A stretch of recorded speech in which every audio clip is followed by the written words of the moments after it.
58 آیت 58 آیت ہے. وقالو اسے پڑھنا ہے نا.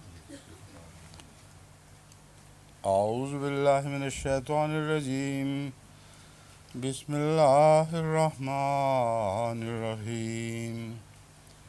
وقالوا إن نتبع الهدى معك نتخطف من أرضنا أولم نمكن لهم حرما آمنا يجبى إليه ثمرات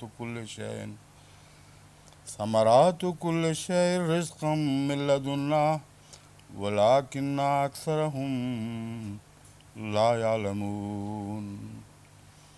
وكم أهلكنا من قرية بطرت معيشتها فتلك مساكنهم لم تسكن من بعدهم إلا قليلا وكنا نحن الوارثين. وما كان ربك مهلك القرى حتى يبعث في أمها رسولا يتلو عليهم آياتنا وما كنا مهلك القرى إلا وأهلها ظالمون. وما أوتيتم من شيء فمتاع الحياة الدنيا وزينتها وما عند الله خير وأبقى أفلا تعقلون.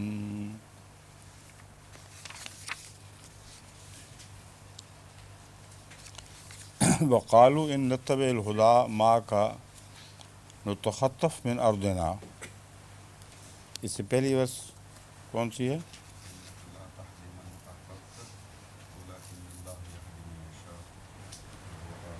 ٹھیک ہے.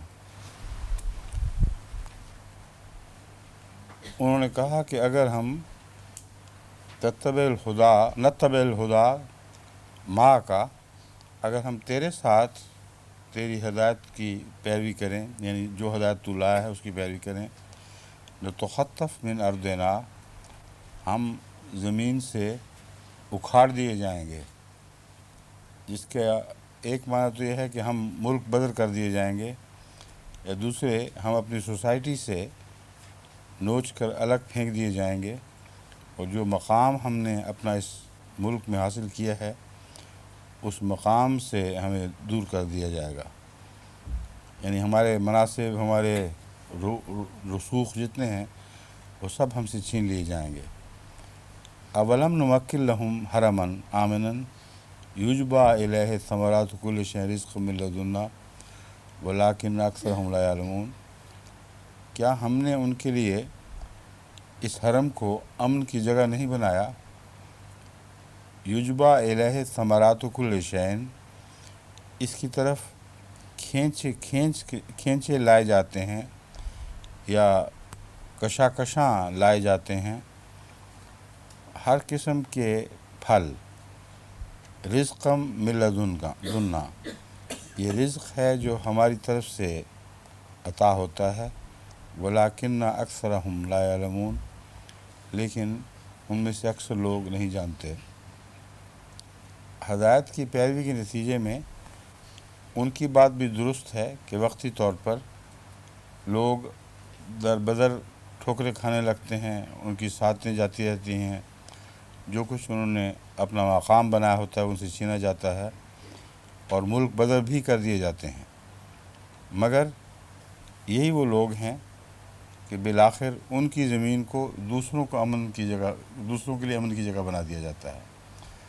اور اسی طرف یہ اس آیت کا اشارہ ہے کہ وہ حضرت ابراہیم علیہ السلام کو کیوں نہیں دیکھتے کہ اتنا عرصہ گزر گیا ان کو آئے ہوئے، لیکن آج تک ان کی یہ زمین امن کی جگہ ہے، نہ کہ لوگوں کو یہاں سے نکالنے کی جگہ، بلکہ اس کے برعکس ایسی امن کی جگہ جو ہر قسم کی نعمتوں کو کھینچ لاتی ہے. اور اس وقت سے آج تک یہی کچھ چلا آ رہا ہے. تو ان کی بات کا توڑ ایک اور بہتر مثال سامنے رکھ کر دیا گیا، لیکن اس سے انہی ابراہیم پر پہلی مثال بھی صادق آ رہی تھی کہ ان کو اپنی زمین سے اکھاڑ دیا گیا تھا، اپنے وطن سے بے وطن کر دیا گیا تھا، تب وہ اس جگہ پہنچے ہیں.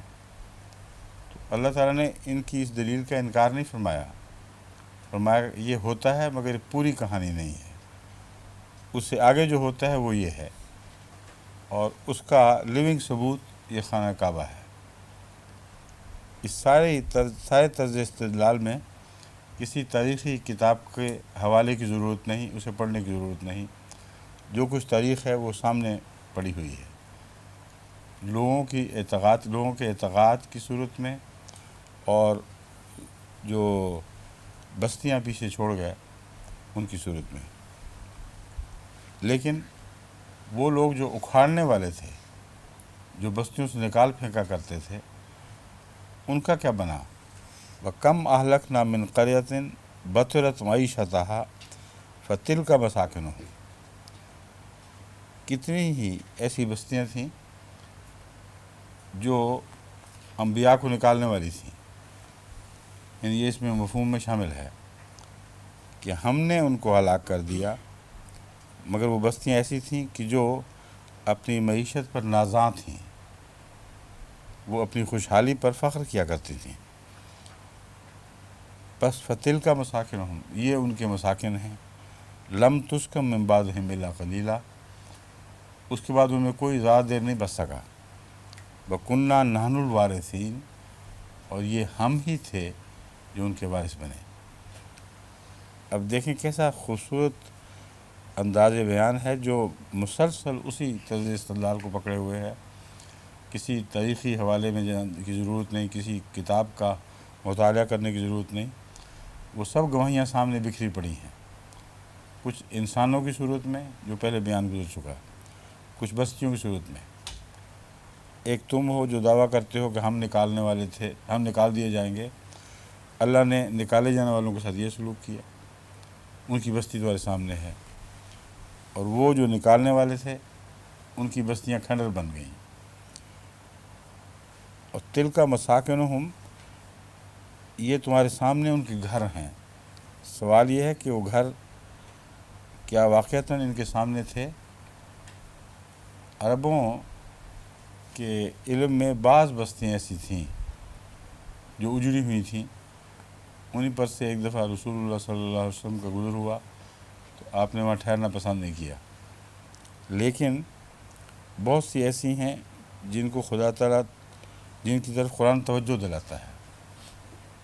تل کا مساکنہم موجود تو ہیں، لیکن یہ بیان ایک پیشگوئی کا رنگ بھی رکھتا ہے کہ ان کے مساکن جب بھی تم دریافت کرو گے ان کو اسی حال میں پاؤ گے، لیکن انبیاء کے مساکن کا اور حال ہوا کرتا ہے۔ بس اس پہلو سے فرعون کی جو بڑی بڑی تعمیرات ہمارے سامنے آئی ہیں وہ ساری وہی ہیں کہ ان کے بعد اس کو بس نہیں سکا، سارے ویران ہو گئیں۔ جتنی بھی بستیاں قرآن کریم میں بیان فرمائی ہیں ان کی نشاندہی کی ہے، اکثر شاہراہوں پر واقع ہیں، اور بتایا گیا ہے کہ کن لوگوں کی بستی کہاں واقع تھی۔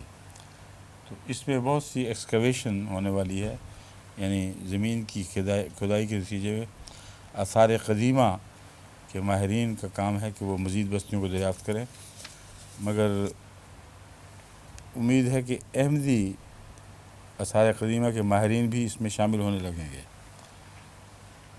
اس دفعہ امریکہ اور کینیڈا میں نے دیکھا ہے کہ کئی ہمارے نوجوان یہ باتیں سن کر اس طرح متوجہ ہو گئے ہیں اور آثار قدیمہ کا علم حاصل کر رہے ہیں۔ تو زیادہ سے زیادہ احمدی نوجوان اگر آثار قدیمہ کے ماہرین کے ساتھ شامل ہو جائیں تو پھر ہم یہ کہہ سکیں گے کہ تل کا مساکنہم لم تسکن من بعدہم الا قلیلا وَكُنَّا نَحْنُ الْوَارِثِينَ، آخر ہم ہی وارث بنے، یعنی خدا تعالیٰ نے ان پر تسلط حاصل کر لیا ہے، اس کے انبیاء نے ان پر تسلط حاصل کر لیا۔ وَمَا كَانَ رَبُّكَ مُهْلِكَ الْقُرَىٰ حَتَّىٰ يَبْعَثَ فِي أُمِّهَا رَسُولًا، اور اللہ تعالیٰ کی وجہ یہاں یہ ہے وَمَا كَانَ رَبُّكَ، اور نہیں ہے تیرا رب بستیوں کو ہلاک کرنے والا، یا کانا کے حساب سے لحاظ سے یہ ترجمہ ہوگا اور نہیں تھا تیرا رب بستیوں کو ہلاک کرنے والا، حتیٰ یہاں تک کہ یبعث فی امہا، اس نے بھیجا تھا اس میں، فی امہا، ان بستیوں کے کی مرکزی بستی میں، رسولاً، ایک رسول، یتلو علیہم آیاتنا، وہ ان پر ہماری آیات کی تلاوت کرتا تھا، وما کننا مہلک القری الا واہلھا ظالمون۔ دو شرطیں ہیں، ایک پہلے بیان ہوئی، ہم کسی علاقے یا کسی ملک کو تباہ نہیں کیا کرتے جب تک اس کی مرکزی بستی میں ایک خدا کا پیغمبر نہ بھیجا جائے۔ دوسری شرط، محض پیغمبر کا آنا ان کی ہلاکت کا موجب نہیں، بلکہ ان کی ہلاکت کا موجب دراصل ان کا ظلم ہے جو وہ کیا کرتے ہیں۔ وما کننا مہلک القری، ہم بستیوں کو ہلاک کرنے والے نہیں مگر اس کے رہنے والے ظالم تھے۔ تو ظلم اور وارنر کا آنا، یہ دونوں اکٹھی شرطیں ہیں، اور اس پہلو سے وارنر رحمت بن جاتا ہے۔ رحمت اس لیے کہ اس نے متنبع کر دیا ہے، لیکن اس لیے نہیں کہ اس کی وجہ سے گویا بستیاں تباہ ہوئی ہیں، اس لیے اس کو سمجھنا ضروری ہے۔ ظلم کی وجہ سے بستیاں تباہ ہوتی ہیں مگر نہیں ہوتی جب تک وارنر نہ آ جائے۔ بس وارنر ان کو بچانے کے لیے آخری بگل بجاتا ہے، اگر وہ مان جائیں تو بچ جائیں گے، اگر نہ مانیں تو اپنے ظلم کی وجہ سے ہلاک ہوں گے، نہ کہ نبی کے آنے کی وجہ سے۔ وما اوتیتم من شیء فمتاع الحیات الدنیا وزینتھا، اور جو کچھ تمہیں دیا گیا یا دیا جاتا ہے، فمتاع الحیات الدنیا، وہ دنیا کی زندگی کا سامان ہے۔ متاع یہاں عارضی فائدے کے معنوں میں ہے، بس وہ جو تمہیں دیا جاتا ہے وہ دنیا کی زندگی کا ایک عارضی فائدہ ہے، وزینتھا، اور وہ دنیا کی زندگی کی زینت ہے، وما عند اللہ خیر و ابقیٰ، اور جو اللہ کے پاس ہے وہ بہتر ہے اور باقی رہنے والا ہے۔ افلا تعقلون، کیا تم عقل نہیں کرتے؟ یہ ایک اصولی عمومی فیصلہ ہے کہ دنیا کی زندگی اور دنیا کی زندگی کے سامان یہ عارضی ہیں، لیکن گزشتہ آیات میں جو مثالیں دے دی گئی ہیں ان سے یہ بات اور بھی کھل گئی ہے، اور دونوں باتیں کھل گئی ہیں۔ وما عند اللہ خیر و ابقیٰ، جو خدا والے اور خدا والوں کی بستیاں تھیں وہ باقی رکھی گئیں، اور جو دنیا دار تھے ان کی زندگیاں اور ان کا مال و متاع عارضی فائدے کا موجب بنا۔ تو اس طرح پہلے مضمون کے ساتھ اس آیت کو جو کنکلوڈ کر رہی ہے، نتیجہ نکال رہی ہے، ایک براہ راست تعلق ہے۔ افما وعدنا ہو وعدن حسن، یہ تلاوت والی باقی ہے،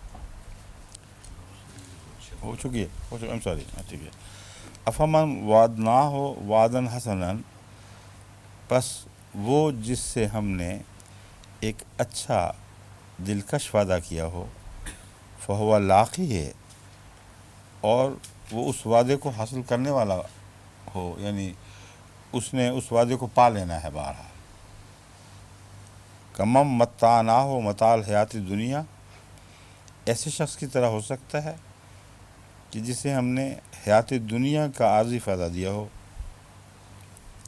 ثم ہوا یوم القیامت من المحضرین، اور پھر قیامت کے دن وہ حاضر کیے جانے والوں میں سے ہو جائے۔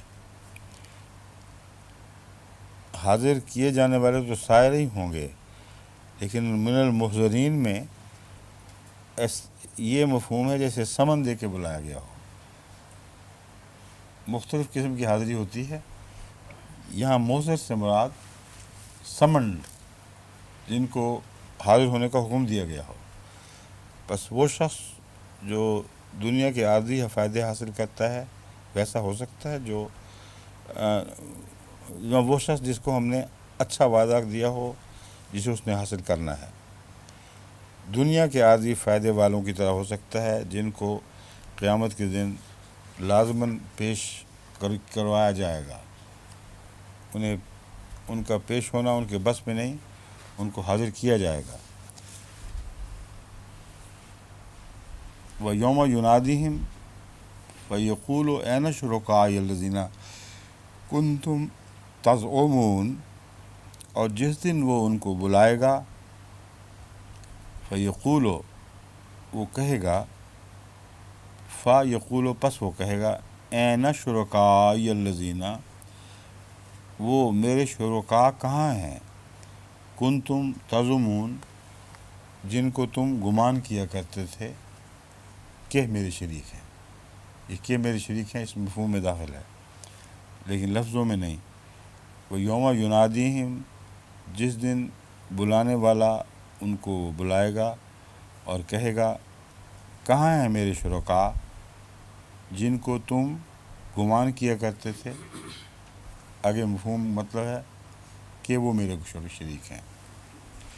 قال الذین حق علیہم القول ربنا ہؤلاء الذین اغوینا، وہ لوگ جن کے بارے میں فرض جرم ثابت ہو چکا ہوگا، حق علیہم القول، وہ یہ کہیں گے، ربنا ہؤلاء الذین اغوینا، اے ہمارے رب یہ لوگ ہیں جنہوں نے ہمیں گمراہ کیا، اغویناہم کما اغوینا، ہم گمراہ ہوئے جیسے ہم گمراہ ہوئے ویسے ہم نے گمراہ کیا۔ دو چیزیں ہیں کھلی الگ الگ، ان کو خوب سمجھنا چاہیے۔ جن پر فرض جرم ثابت ہو چکا ہوگا وہ کہیں گے، اے ہمارے رب ہؤلاء الذین اغوینا، یہ وہ ہیں جنہوں نے ہمیں گمراہ کیا۔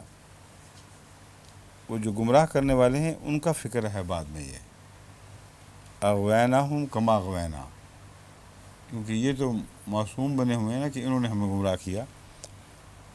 وہ دوسرے بول پڑیں گے یہاں کہ ہم نے ان کو گمراہ کیا جیسے ہم خود گمراہ تھے۔ تبرأنا الیک ما کانوا ایانا یعبدون، ہم تیرے حضور ان سے بیزاری کا اظہار کرتے ہیں۔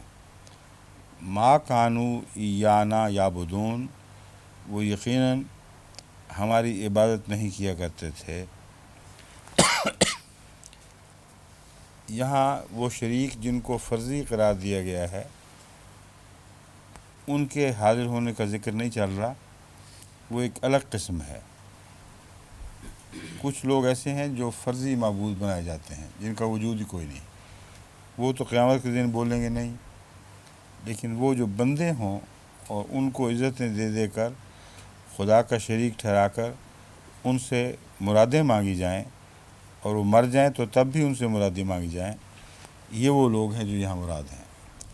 مگر ان کی بھی دو قسمیں ہیں، ایک وہ جو نیک لوگ ہوتے ہیں اور ان سے بھی ایسا سلوک ہوتا ہے، مگر وہ اپنی زندگی میں ذمہ دار ہوتے ہیں کہ قوم کو ہدایت پر رکھیں۔ کچھ ان میں ایسے ہیں جو بدبخت خود اب شرک کروانے میں مددگار ہوتے ہیں، اور جیسے وہ گمراہ ویسے اگلوں کو بھی گمراہ کرتے ہیں، یہاں وہ مراد ہے۔ لیکن شرک کروانے کے بعد قیامت کے دن یہ اعلان کریں گے، تبرأنا الیک ما کانوا ایانا یعبدون، کہ وہ ہماری ہدایت ہماری عبادت نہیں کیا کرتے تھے بلکہ فرضی ہے۔ یہ جو حصہ ہے یہ محل نظر ہے، کیونکہ اغویناہم کما اغوینا میں خود یہ اقرار سامنے، یعنی خود یہ اقرار وہ کر رہے ہیں، اقراری مجرم بن رہے ہیں کہ ہم نے گمراہ کیا۔ اب کہتے ہیں ما کانوا ایانا یعبدون، وہ ہماری عبادت نہیں کیا کرتے تھے، اس کا کیا مطلب ہے؟ آپ کو جگا رہا ہوں میں ڈاکٹر صاحب، بتائیں۔ اگر نہیں سمجھے تھے تو سر کیوں ہلا رہے تھے؟ ہیں؟ ہاں وہ سمجھائیں۔ یہ کہتے ہیں کہ وہ ہماری بات نہیں کرتے لیکن اپنی جو خواہشات ہیں ان کو پورا کرنے کے لیے ہمارے پیچھے چل رہے تھے۔ ٹھیک ہے، شاباش، زندہ باد، یہی مراد ہے۔ کہ وہ اپنے نفس کی بات کرتے تھے، ہمیں انہوں نے عذر کے طور پر رکھا ہوا تھا، اگرچہ ہم خود بھی گمراہ اور ان کو گمراہ کرنے والے تھے، لیکن در حقیقت عبادت ہماری نہیں کرتے تھے۔ سارے مشرک اپنے نفس کی بات کرتے ہیں۔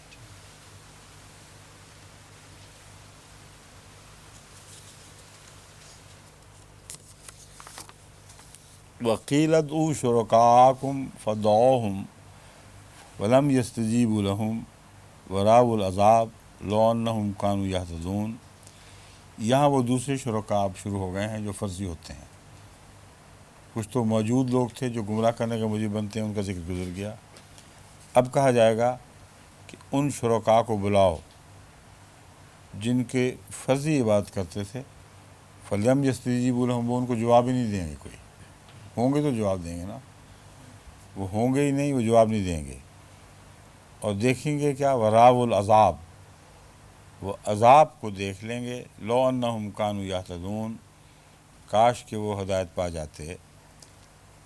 کچھ فرضی لوگ ہیں جو جیسے کہ میں نے بیان کیا ستاروں کی پوجا کرتے ہیں، ادھر ادھر خیالات کی پوجا کرتے ہیں، ان کا کوئی وجود نہیں ہوگا، وہ جواب نہیں دیں گے، بس ان کی بجائے وہ عذاب دیکھ لیں گے۔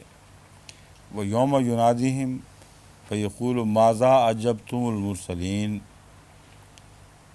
یہ تو جھوٹے لوگ، گندے لوگوں کا جواب میں وہ ہاں کہتے تھے، یا فرضی خیالات کے پیچھے چلنے والے تھے۔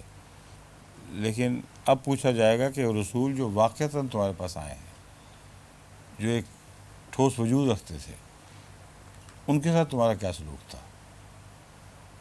ان توہمات کی پیروی میں تو تم آگے بڑھ بڑھ کے ہاں کہتے تھے، لیکن جو حقیقی طور پر خدا کے نمائندہ تھے، ان سے تمہارا کیا سلوک تھا؟ یوم ینادیہم، جس دن وہ ان کو بلائے گا، فیقول، وہ یہ کہے گا ماذا اجبتم المرسلین، تم نے مرسلین کو کیا جواب دیا تھا؟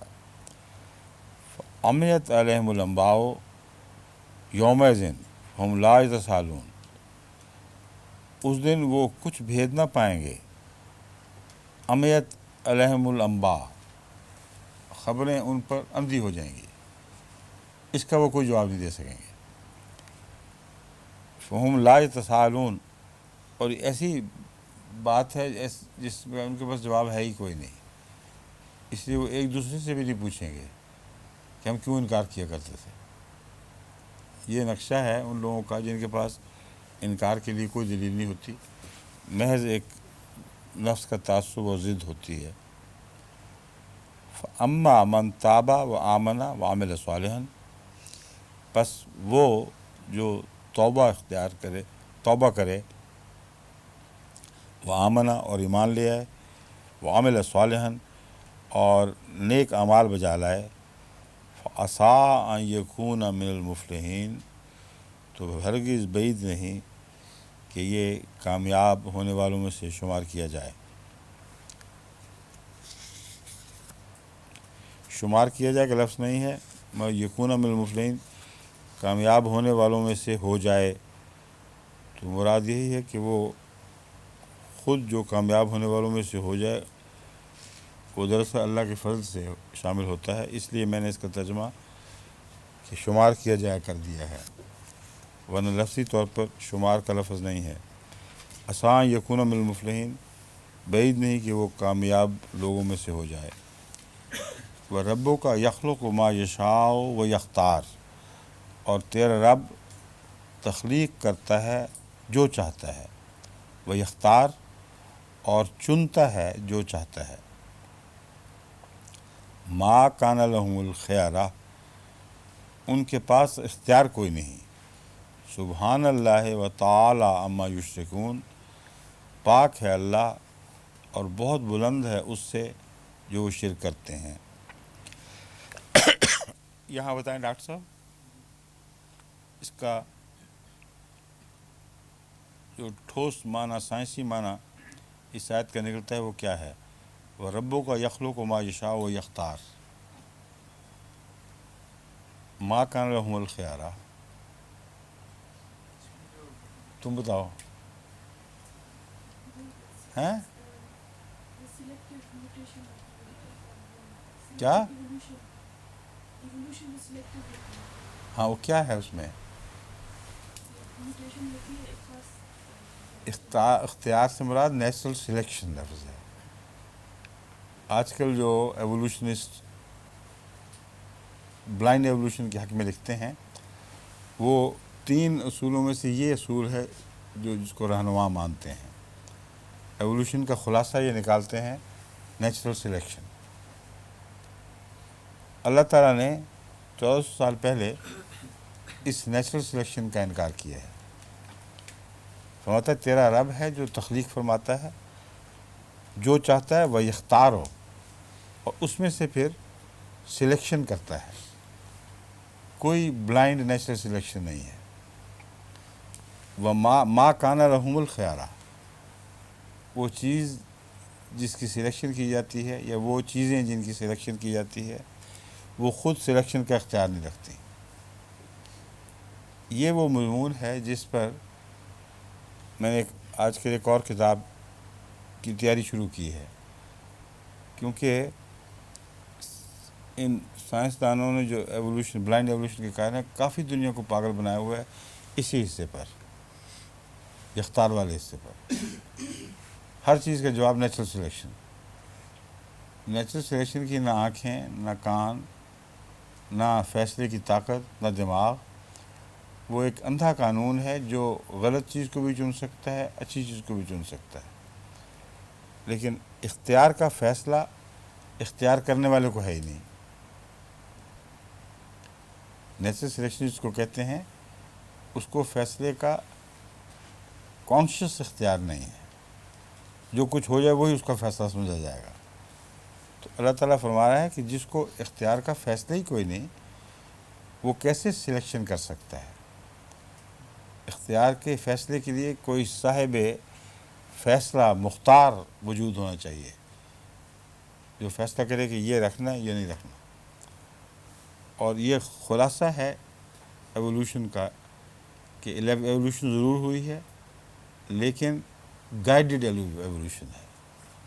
اس میں اختیار اوپر سے خدا استعمال کرتا تھا اور ایوولوشن تمہیں دکھائی دے رہی تھی. خدا کو بیچ میں سے نکال دو تو ایوولوشن ختم ہو جائے گی.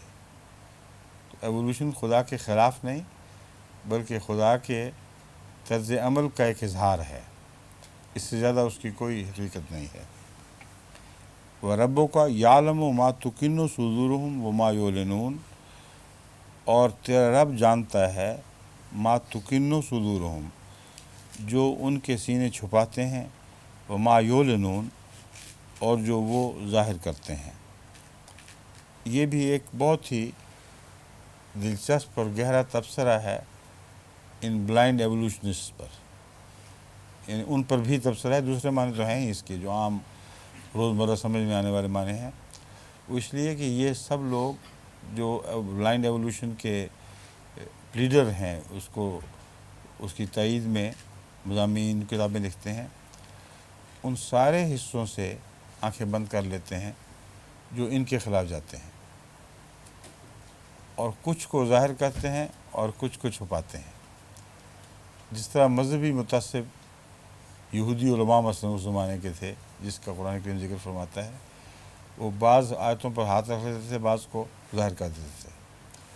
تو ضروری نہیں کہ جو ظاہر کریں وہ جھوٹا ہو، وہ پارشل ہو سکتا ہے، اور بہت سا جو وہ چھپاتے ہیں وہ ان کے خلاف جاتا ہے. اس ضمن میں مجھے حال ہی میں امریکہ میں یہ تجربہ ہوا.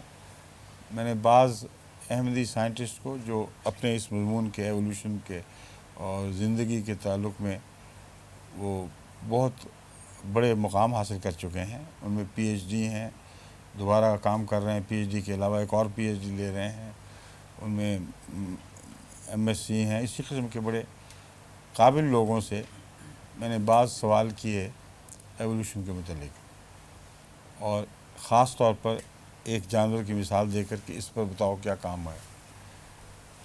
پہلی دفعہ ان کو احساس ہوا کہ جو کام ہونا چاہیے تھا وہ کسی نے کیا ہی نہیں، اور پہلی رپورٹ بلینک تھی، عملاً بلینک تھی. انہوں نے کہا اس پہ تو کوئی کام ہوا ہی نہیں. اس لیے ہم حوالے کیا دیں آپ کو؟ میں نے کہا یہی حوالہ چاہیے تھا کہ اس پر کیوں کام نہیں ہوا. آپ کو عقل استعمال کرنی چاہیے تھی اور تحقیق کرنی چاہیے تھی کہ ایک جانور میں ایوولوشن کی باتیں کر رہے ہیں، اس کا بھاری حصہ جس کو ان کو زیر نظر رکھنا چاہیے تھا اس کو نظر انداز کر دیتے ہیں. وجہ یہ ہے کہ وہ جانتے ہیں کہ اس حصے پر اگر ہم نے بات کی تو خدا کی طرف لے جائے گا، اور اگر اس کو چھوڑ دیں تو لوگوں کو کیا پتہ ہم نے کیا چھوڑا ہوا ہے. یہ وہ مضمون ہے جس کو قرآن یہاں بیان فرما رہا ہے. اگر پہلی آیت کا ایوولوشن کا ترجمہ کرنا ہے جیسا کہ میں کر رہا ہوں تو اس کا پھر یہ معنی لینا پڑے گا، وہ ربوں کا یعلم و ما تکن صدورہم وما یعلنون.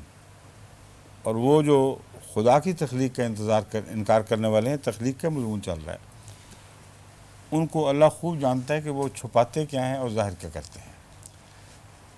اس میں ہمارے لیے ایک ہنٹ مل گیا، جیسا کہ میں نے آپ کو بیان کیا، جو کچھ کسی جانور کی ایوولوشن بیان کرتے وقت یہ نہیں بیان کرتے، اسی میں خدا تعالیٰ کا ہاتھ دکھائی دے گا، اور اسی میں ایک خالق کا ہاتھ دکھائی دے گا. اس لیے ان حصوں کی طرف ہمیں توجہ کرنی چاہیے جو کتابوں میں نہیں ملتے. ان کو ابھاریں، ان کو نکالیں، سوال کریں کہ بتاؤ اس کی کیا ایکسپلینیشن ہے. سمجھیں آپ؟ وَهُوَ اللَّهُ لَا إِلَٰهَ إِلَّا هُوَ، وہی اللہ ہے اور وہی اللہ ہے. لا الہ الا ہو، اس کے سوا کوئی معبود نہیں. لہ الحمد فی الاولی والآخرہ، اسی کے لیے حمد ہے آغاز میں بھی اور انجام میں بھی. وَلَهُ الْحُكْمُ وَإِلَيْهِ تُرْجَعُونَ، اور اسی کا حکم چلتا ہے اور اسی کی طرف تم لوٹائے جاؤ گے. اس کا مطلب یہ ہے کہ اگر یعنی ان آیات کا اسی طرح ترجمہ کیا جائے جیسا پہلی دو آیات کا تخلیق کے معاملات تعلق میں ترجمہ کیا جا رہا ہے، تو مطلب یہ بنے گا کہ تخلیق کا آغاز اگر تم پیش نظر رکھو اور اس پر غور کرو تو ایک ہی نتیجہ نکلے گا، لہ الحمد. اس سے پہلے یہ ہے وَهُوَ اللَّهُ لَا إِلَٰهَ إِلَّا هُوَ. جس طرف سے بھی تم خدا تعالیٰ کی کائنات پر غور کرو گے، اس نتیجے کے سوا تم نہیں نکال سکتے کہ لا الہ الا ہو. ہر انگلی اس طرف اٹھے گی. اور اگر اس کا آغاز دیکھو گے اس میں بھی حمد پاؤ گے، اس کا انجام دیکھو گے اس میں بھی حمد پاؤ گے. اور یہ جو حصہ ہے آغاز اور انجام، وَلَهُ الْحُكْمُ، ان دونوں میں اس کا حکم ہے جو چلتا ہے، آٹومیٹک نہیں ہے یہ. وَإِلَيْهِ تُرْجَعُونَ، اور تم اسی کی طرف لوٹائے جاؤ گے. اب جتنے بھی سائنسدان انسانی زندگی کے آغاز پر بات کرتے ہیں یا اس کے انجام پر جو انسان پر منتج ہوا، یہ دونوں جگہیں خاص طور پر وہ ہیں جہاں ان کی نگاہیں حمد کی ٹھہر جاتی ہیں اور بے اختیار ہو جاتے ہیں. اگر مانیں تب بھی، نہ مانیں تب بھی، یہ اقرار کیے بغیر ان کے پاس چارہ نہیں کہ اس کو ہم نہیں سمجھ سکتے. نہ آغاز کو سمجھ سکتے ہیں پوری طرح، نہ انجام کو سمجھ سکتے ہیں. اور حمد کے دو پوائنٹس خدا تعالیٰ نے جو بیان فرمایا بین یہی سائنس کی دنیا میں ملتے ہیں.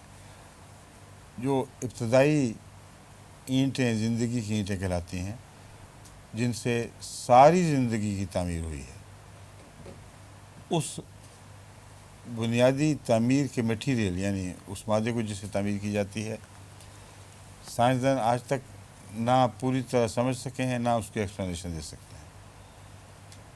بلکہ جتنا زیادہ ایکسپلینیشن دیتے ہیں اتنا پھنستے چلے جاتے ہیں.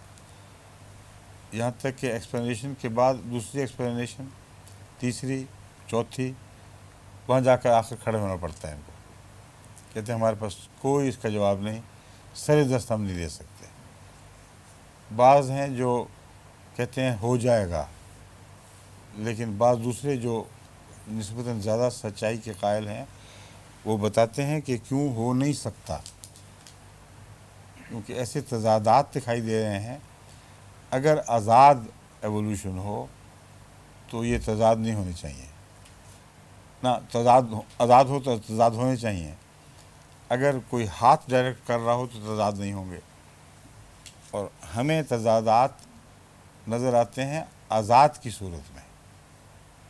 جب ہم یہ دیکھتے ہیں کہ آزاد ایوولوشن ہے تو ایسے تضادات دکھائی دیتے ہیں جن کو حل کیے بغیر کائنات یعنی ہماری زندگی ہونی نہیں چاہیے، مگر ہم حل نہیں کر سکتے آزاد سمجھنے کی وجہ سے، اور ہم موجود ہیں.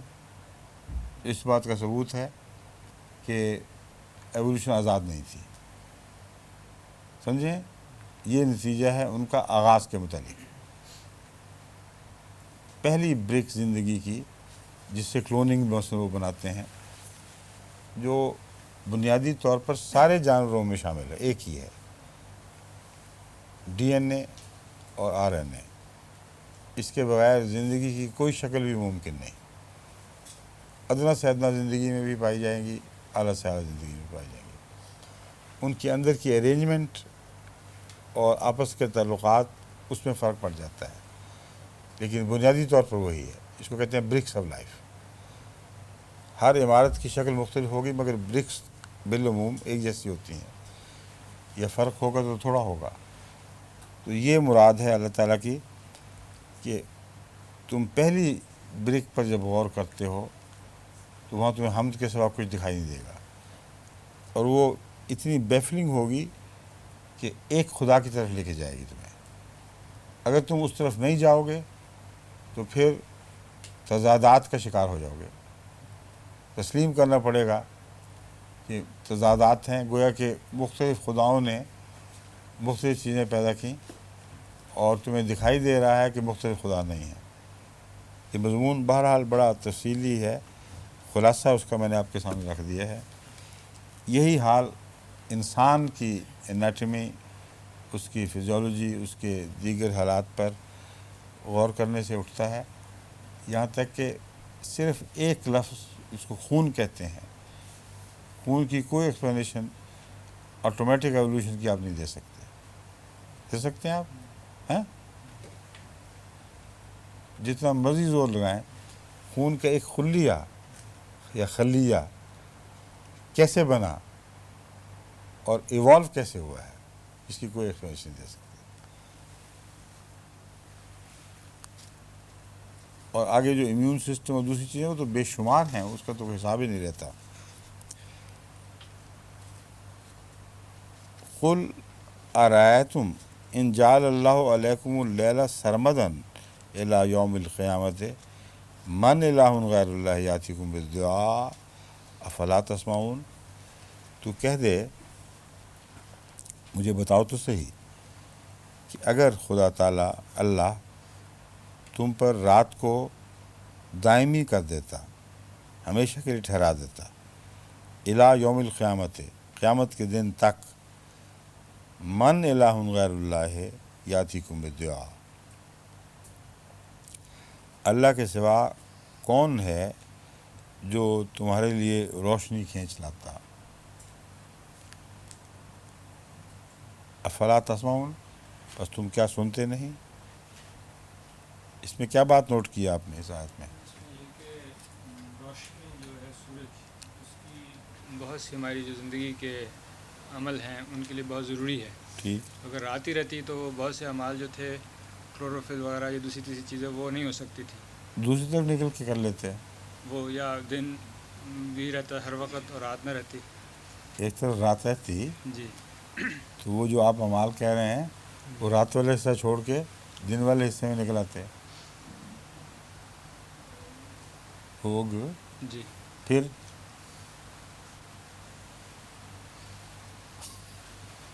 قیامت کے یہ تو ہو سکتا تھا نا، کیوں بھائی یہ نہیں ہو سکتا؟ اللہ تعالیٰ تو حضور فرماتا ہے نا، قیامت کے دن تک رات کو لمبا کر دے. ہاں ہاں، تو مقصد تو یہ کہ رات تو اکیلی لمبی ہو ہی نہیں سکتی.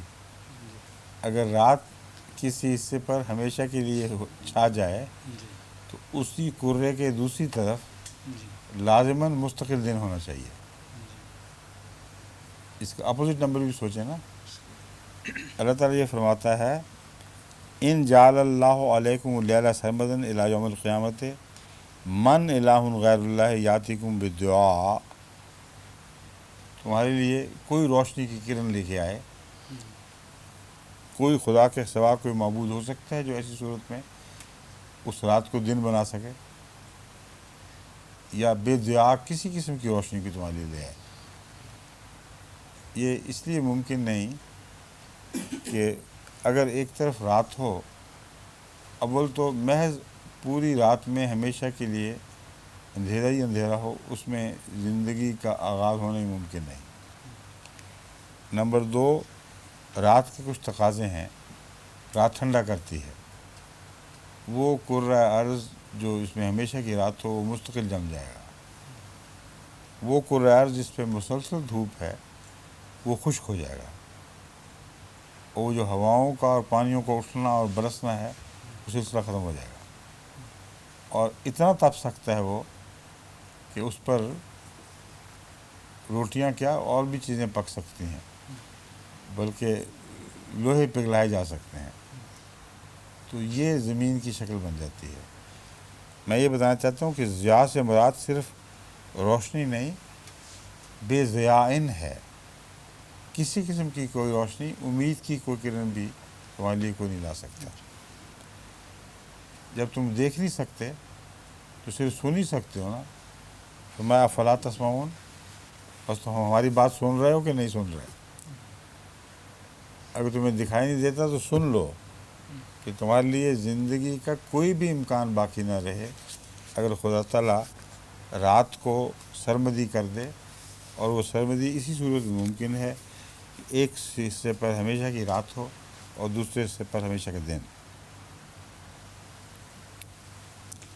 قل ارأیتم ان جعل اللہ علیکم النہار سرمدا، اسی لیے دوسرے حصے کا ساتھ ہی ذکر فرما دیا ہے۔ میں نے جو استنباط کیا تھا رات سے وہ درست استنباط ہے، اس کا ثبوت یہ ہے کہ آگے دیکھ لیں، دن کا بھی ساتھ ذکر فرما دیا ہے۔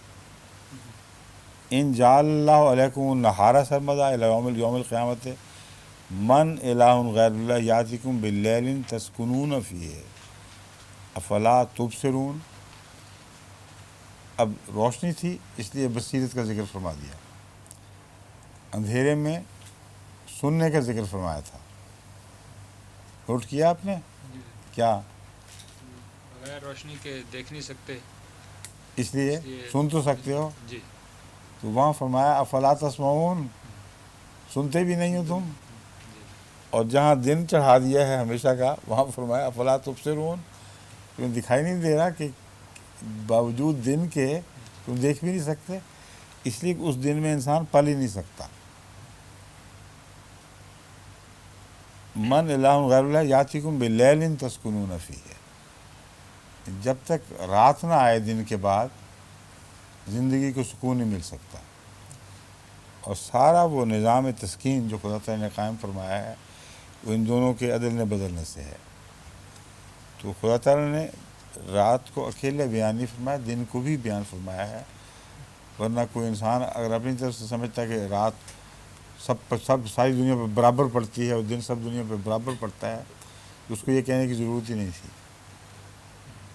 ایک ہی چیز سے سارے مضمون کا حل ہو جاتا، لیکن یعنی یا تو صرف رات یا صرف دن، مگر اللہ نے زمین کے تعلق میں رات کو بھی اور دن کو بھی دونوں کو مثال بنایا ہے، یعنی یا یہ ہوگا یا وہ ہوگا، یہ نہیں ہو سکتا کہ خالی رات ہی ہو، یا یہ بھی نہیں ہو سکتا کہ خالی دن ہی ہو، سمجھ گئے؟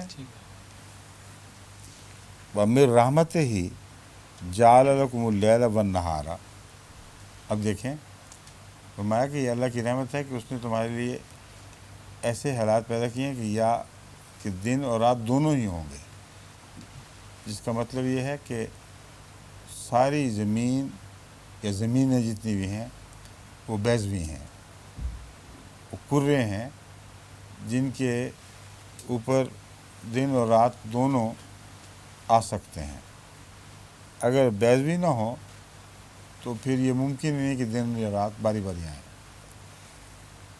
لیکن یہ رحمت خاص انسانوں پر ہے، اس کی وجہ یہ ہے کہنے کی کہ اس میں ہماری زمین کو یہ شرف حاصل ہے کہ یہ زمین کرے کی شکل میں بھی ہے اور اپنے گرد گھوم بھی رہی ہے، اور اس کا چہرہ سورج کی طرف سے بدلتا رہتا ہے، کبھی سورج کی طرف آیا، کبھی سورج سے ہٹ گیا۔ اور بھی بیضوی کرے ہیں جن کا دوران ان کا چکر اس شکل میں ہے کہ ایک حصہ ہمیشہ سورج کی طرف ہی رہتا ہے اور دوسرا حصہ ہمیشہ سورج کے خلاف ہی رہتا ہے۔ وہاں واقعتاً ایک حصہ دن ایک حصہ رات کا دکھائی دیتا ہے، مگر زندگی نہیں، نہ وہاں ممکن ہے۔ سمجھ گئے؟ جی ایسے جتنے کرے ہیں جن پہ انسان غور کرتا ہے، جن کا رخ ایک ہی طرف رہتا ہے، ان کے اندر زندگی نہ ہے نہ ہو سکتی ہے، کیونکہ ایک حصہ حد سے زیادہ تپا ہوا اور ایک حصہ حد سے زیادہ ٹھنڈا۔ وَتَبْتَغُوا مِنْ فَضْلِهِ وَلَعَلَّكُمْ تَشْكُرُونَ، اور اللہ تعالیٰ نے تمہارے لیے، اس کی رحمت ہے کہ اس نے تمہارے لیے رات اور دن کو سکینت کا موجب بنایا ہے، عذاب کا موجب نہیں۔ وَلِتَبْتَغُوا مِنْ فَضْلِهِ، اور تاکہ تم رات اور دن کے عدلنے بدلنے سے اس کے فضلوں کی تلاش کرو، اس کے فضلوں حاصل کرنے کے لیے کوشش کرو، وَلَعَلَّكُمْ تَشْكُرُونَ، اور تاکہ تم شکر گزار بندے بن سکو۔ وَيَوْمَ يُنَادِيهِمْ فَيَقُولُ أَيْنَ شُرَكَائِيَ الَّذِينَ كُنتُمْ تَزْعُمُونَ، اور جس دن وہ انہیں بلائے گا تو پس یہ کہے گا أَيْنَ شُرَكَائِيَ الَّذِينَ كُنتُمْ تَزْعُمُونَ، کہ میرے وہ شرکاء کہاں ہیں جن کا تم گمان کیا کرتے تھے۔ وَنَزَعْنَا مِنْ كُلِّ أُمَّةٍ شَهِيدًا فَقُلْنَا هَاتُوا بُرْهَانَكُمْ فَعَلِمُوا أَنَّ الْحَقَّ لِلَّهِ وَضَلَّ عَنْهُمْ مَا كَانُوا يَفْتَرُونَ، تو ہر امت میں سے، یعنی ہر قوم میں سے شہید بلائے گا۔ جہاں تک شہید کے ظاہر ہونے کا تعلق ہے، ہر امت سے خدا کا نبی شہید بن کر بھی آئے گا، لیکن یہاں دوسرے شہید کا ذکر ہے کہ ہر قوم سے اس کے جو چیدہ بڑے بڑے لوگ ہیں، وہ قوموں کے سردار ان کی نمائندگی میں حاضر کیے جائیں گے۔ ان سے یہ کہا جائے گا ہاتھو برہانکم، جو تم سوچا کرتے تھے، جو تم بیان کیا جا کرتے تھے، اس کی دلیل لاؤ۔ فعلموا ان الحق للہ، وہ جان لیں گے کہ حق اللہ ہی کے لیے ہے۔ وضل عنہم ما کانوا یفترون، اور جو کچھ وہ افترا کرتے تھے وہ ان کا ساتھ چھوڑ دے گا، ان سے جاتا رہے گا۔ ان قارون کان من قوم موسیٰ، یہاں سے تلاوت شروع، رکوع بھی نہیں ختم ہوا؟ اچھا، کتنے منٹ تلاوت اور کتنے منٹ ترجمہ؟ 5 منٹ تلاوت، 5 منٹ ترجمہ۔ اعوذ باللہ من الشیطان الرجیم، بسم اللہ الرحمن الرحیم۔ ان قارون کان من قوم موسیٰ فبغى علیہم وآتیناہ من الکنوز ما ان مفاتحہ لتنوء بالعصبة أولي القوة إذ قال له قومه لا تفرح إن الله لا يحب الفرحين وابتغ فيما آتاك الله الدار الآخرة ولا تنس نصيبك من الدنيا وأحسن كما أحسن الله إليك ولا تبغ الفساد في الأرض إن الله لا يحب المفسدين قال إنما أوتيته على علم عندي أولم يعلم أن الله قد أهلك من قبله من القرون من هو أشد منه قوة وأكثر جمعا ولا يسأل عن ذنوبهم ولا يسأل عن ذنوبهم المجرمون فخرج على قومه في زينته قال الذين يريدون الحياة الدنيا يا ليت لنا مثل ما أوتي قارون إنه لذو حظ عظيم وقال الذين أوتوا العلم ويلكم ثواب الله خير لمن آمن وعمل صالحا ولا يلقاها إلا الصابرون فخسفنا به وبداره الأرض فما كان له من فئة ينصرونه من دون الله وما كان من المنتصرين فأصبح الذين تمنوا مكانه بالأمس يقولون وكأن الله يبسط الرزق لمن يشاء من عباده ويقدر لولا من الله علينا لخسف بنا وكأنه لا يفلح الكافرون.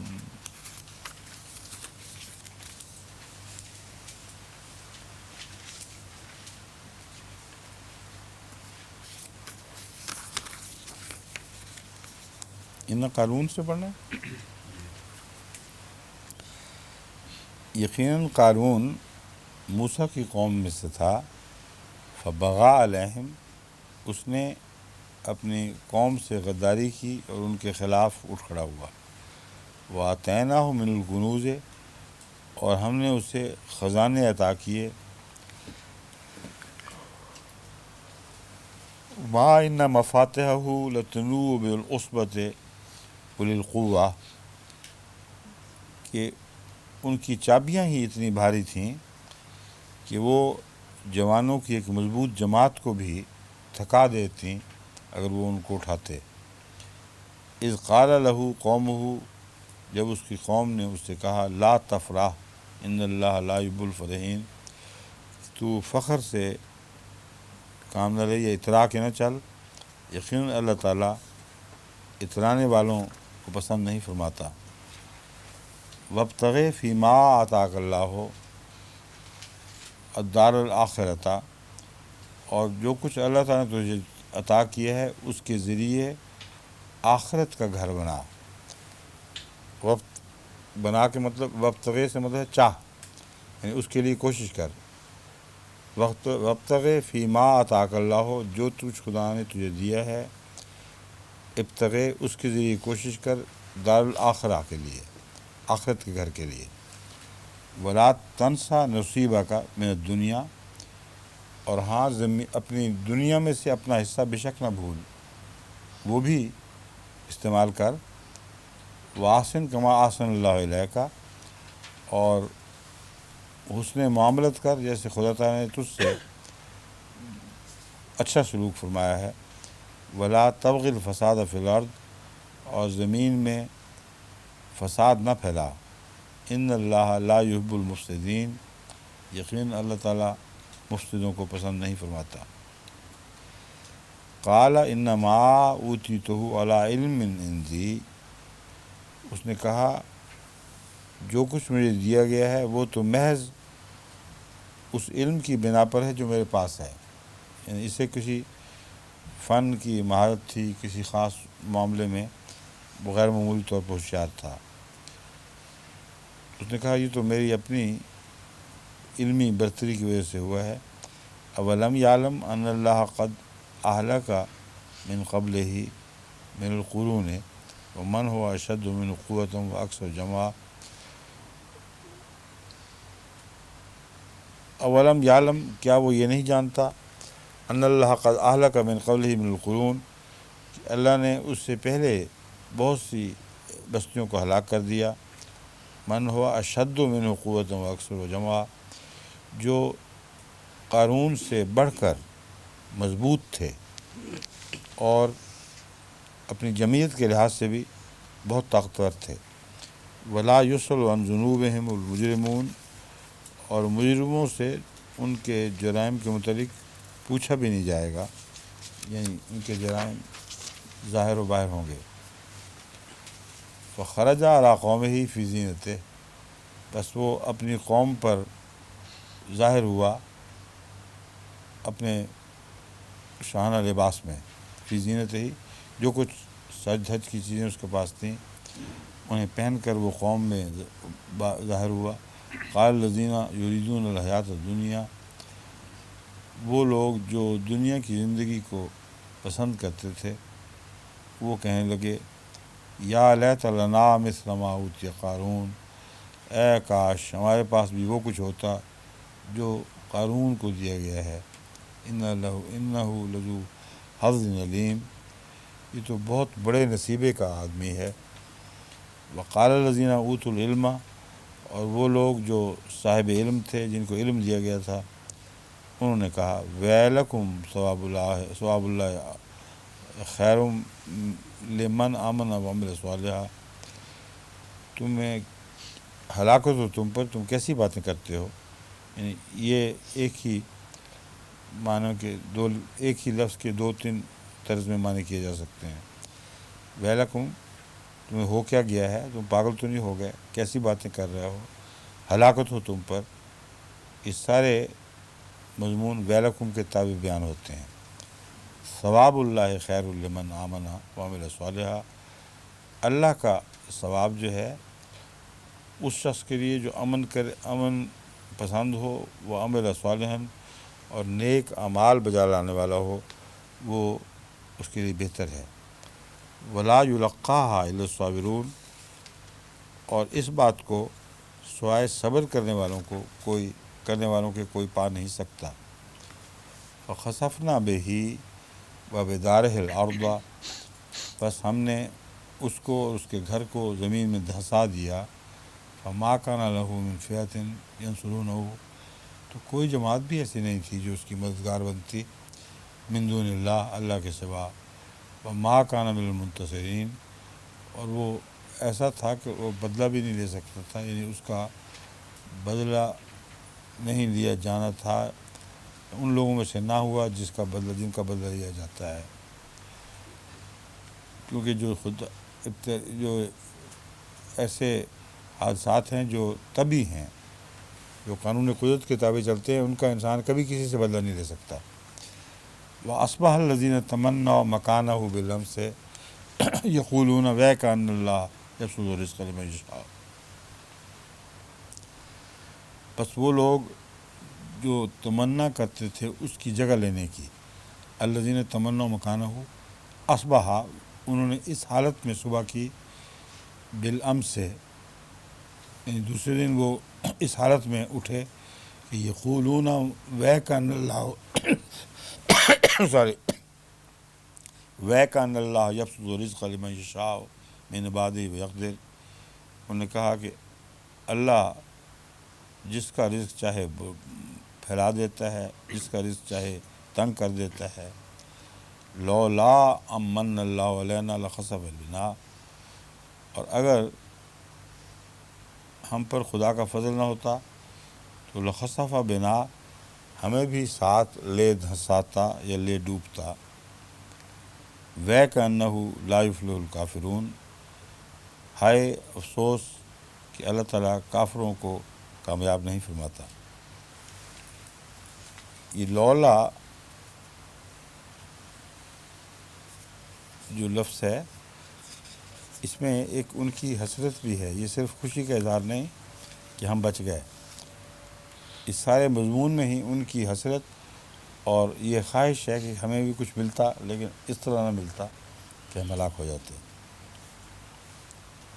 وَيْكَأَنَّ اللَّهَ يَبْسُطُ الرِّزْقَ، وے کے لفظ میں ایک قسم کی ناپسندیدگی کا اظہار یا افسوس کا اظہار ہے کہ ہائے یہ کیا ہو گیا، رزق والے مارے گئے۔ اللہ جسے چاہے رزق دیتا ہے، جس کا چاہے چھین بھی لیتا ہے۔ اور لولا من اللہ علینا لخسف بنا، ایک معنی یہ بھی ممکن ہے کہ اگر خدا ہم پر احسان کرتا تو ہم بھی زمین میں دھس جاتے ہیں۔ لخسف بنا، تو اللہ کا احسان کا سلوک ہمیں بھی لے ڈوبتا، مگر اس کو عمدن میں نے چھوڑا ہے، دوسرا معنی اختیار کیا ہے جو یہ ہے لولا امن اللہ علینا، اگر خدا ہم پر احسان نہ کرتا تو ضمیر فرعون اس قارون کی طرف جائے گی، قارون اپنے ساتھ ہمیں بھی غرق کرا دیتا۔ وَكَأَنَّهُ لَا يُفْلِحُ الْكَافِرُونَ، افسوس کہ کافر جو ہیں وہ کامیاب نہیں ہوا کرتے۔ ٹھیک ہے، ٹھیک ہے، وقت پہ پڑھو گا۔